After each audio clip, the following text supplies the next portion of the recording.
নমস্কার, হাজির হলাম নতুন ভিডিও নিয়ে। আজকের রেসিপিতে থাকছে সয়া চিল্লি। সুন্দর রেসিপি, কম সময়ের মধ্যে বানিয়ে নিন এই রেসিপিটি। এবার দেখে নেওয়া যাক।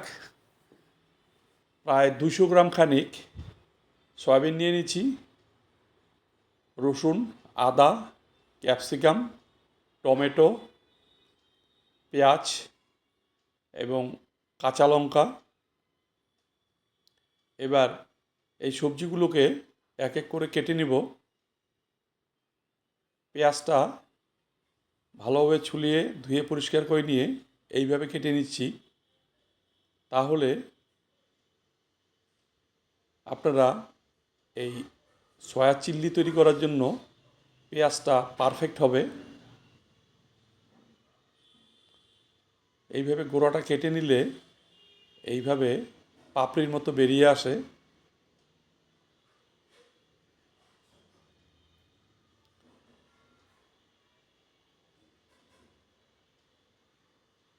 সুন্দর এইভাবে এক এক করে কেটে নিলাম। এদিকে ক্যাপসিকামটাকেও এইভাবে টুকরো করে কেটে নেওয়া হচ্ছে।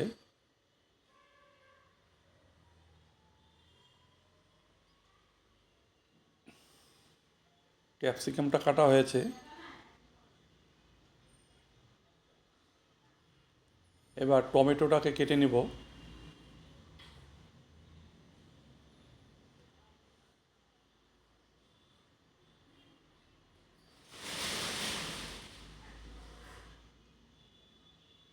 কেন চিল্লি তৈরি করার জন্য কেন এইভাবে টমেটো পেঁয়াজ কেটে নিতে হয়।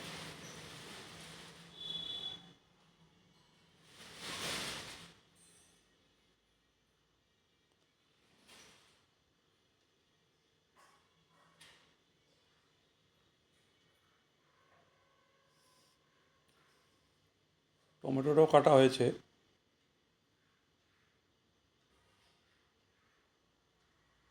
সয়াবিন অনুপাতে টমেটো, পেঁয়াজ, কাঁচা লঙ্কা কেটে নেওয়া হচ্ছে। কাঁচা লঙ্কাগুলো ঠিক এইভাবে কেটে নিলাম।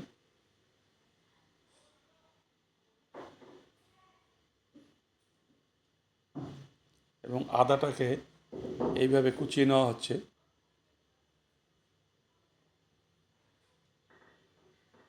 রসুনটাকে এইভাবে কুচিয়ে নিচ্ছি।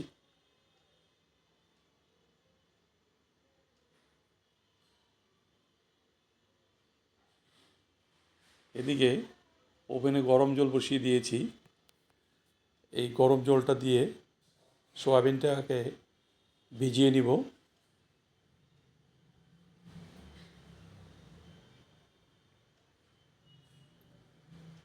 সয়াবিনটা ভিজিয়ে ঠান্ডা করে নেওয়া হয়েছে। এবার উঠিয়ে ভালোভাবে জলটাকে বের করে নিচ্ছি।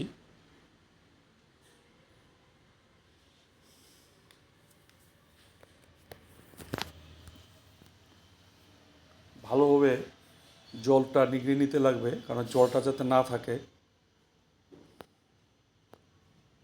জল থাকলে যখন আপনি কড়াইতে ভাজার জন্য দিবেন তখন তেল ছিটে আসবে।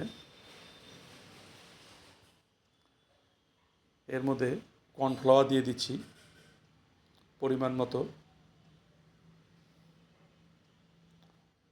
প্রায় 3 চামচের মতো কর্নফ্লাওয়ার দিলাম। স্বাদ মতো লবণ, লঙ্কার গুঁড়ো 1/2 চামচ পরিমাণ।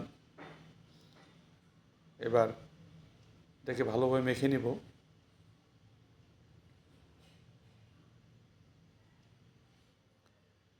এদিকে ওভেনে সাদা তেল দিয়ে দিচ্ছি।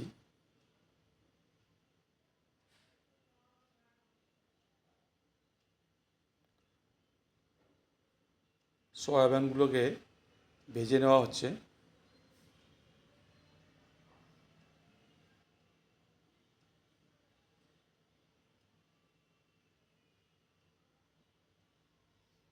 সয়াবিনগুলা মিনিট 4 ভালোভাবে ভেজে নিলাম। এবার নামিয়ে নেওয়া হচ্ছে।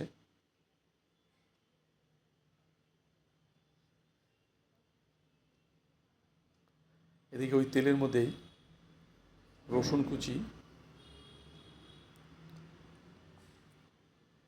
আদা কুচি,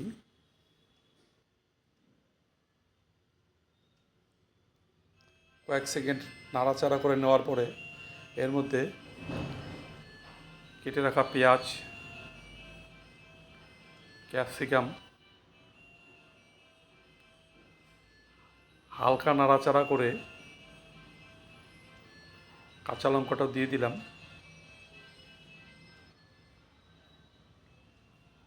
এটা বেশি ভাজা যাবে না, একটু টস্ট করে নিচ্ছি। এখন এর মধ্যে কেটে রাখা টমেটোগুলো দিয়ে দেব। তার আগে সামান্য পরিমাণ কাশ্মীরি লঙ্কার গুঁড়ো দিয়ে দিলাম, স্বাদ মতো লবণ,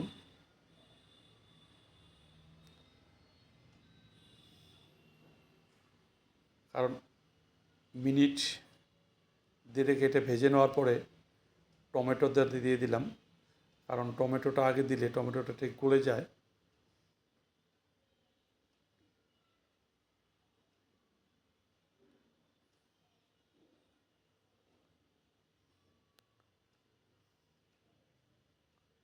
এবার এর মধ্যে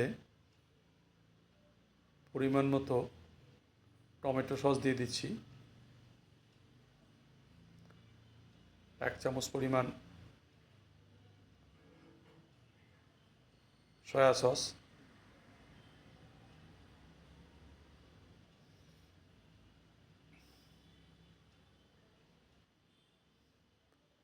মিনিট খানেক নাড়াচাড়া করে নেওয়ার পরে এর মধ্যে ভেজে রাখা সয়াবিনটা দিয়ে দিলাম। আরও মিনিট খানেক ভেজে নেওয়ার পরে নামিয়ে নেব।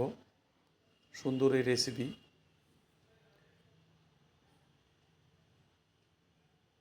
এবার নামিয়ে নেওয়া হচ্ছে।